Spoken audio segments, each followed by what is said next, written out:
Today's book is Gator Wrestling and Ghost Boyfriends. Welcome to Ruby Reviews Books. Reviews from a cat who cannot read. From a cat who cannot read. Ruby Reviews Books, where Ruby, a cat who cannot read,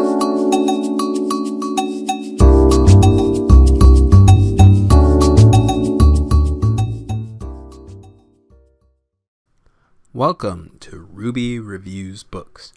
Reviews from a cat who cannot read. She may not understand the words, but she sure likes books. Today's book is Swamplandia by Karen Russell. In typical Russell fashion, this book is about a family of alligator wrestlers living at the edge of civilization.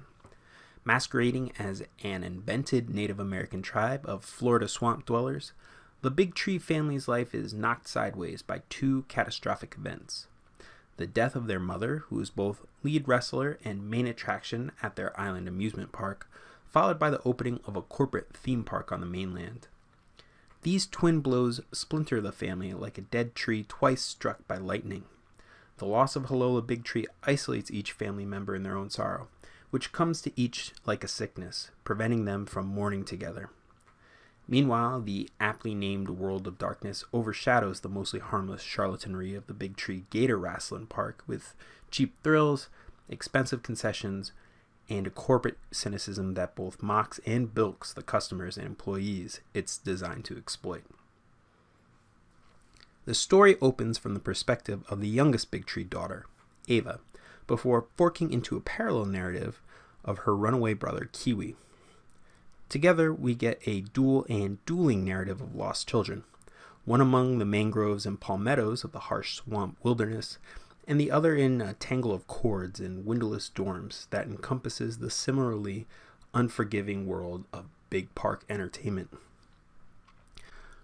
Russell's story of a troubled family reads like a fantasy that is doomed by the encroaching reality around it. Ava's dreams of being a champion gator wrestler like her mother is hemmed by the irreversible loss of tourist dollars. Kiwi's dreams of saving the park is dashed by taxes, withholdings, and wage slavery. When their sister Osceola leaves to be with her ghost lover in the underworld, each sibling must face a further traumatic unwinding of myth, whether it be the investors that underpin the park's finances in the first place, or the community of predators that haunt the swamp. Even the swamp itself is endangered, first by development and again by an invasive species of Australian Melaleuca tree that is choking out the biodiversity. Like her short stories, Russell's prose is phenomenal and daring. Swamplandia is chock full of obscure words and hypnotic lyricism. I could not read this book without underlining every passage or turn of phrase that made me sigh. Yet, despite the beautiful verbiage, the premise of the book is occasionally stretched thin by the sheer length of it. Despite the occasional drag, there is a darkness to the book that is inescapable, whether it be the overwrought thrills of a commodified Dante's Inferno or a harrowing trip through sawgrass and sinkholes. I should also give a trigger warning about this book. There is a scene of sexual assault and a long buildup of creep and foreshadowing before it that is hard to stomach. Russell approaches the subject deftly, but that just makes it hurt all the worse. If you can tolerate the scene, the book itself is highly rewarding. A madcap adventure that is an artful mix of whimsy and gravitas, humor and fear, never pulling you too deeply in one direction without paying homage to the other. The end of the dream comes together with a strange mix of relief and regret. You forgive the novel for tying up its loose ends so neatly and smoothing over the jagged edges of a story when it delivers a catharsis like Swamplandia does.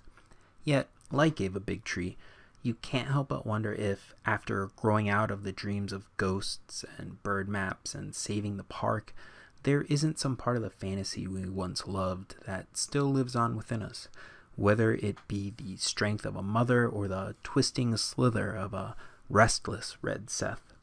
I give it 4.5 stars out of 5. Let's see what Ruby thinks. 1. What's that, Ruby? A gator? Did Timmy fall down the well? No? Okay. 2. Nope, this is the book. 3. 4.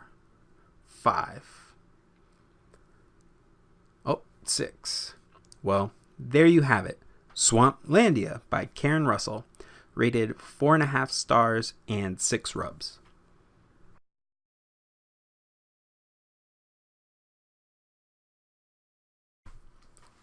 Thanks for watching, everyone. If you have any recommendations on what we should read next, please leave a comment below.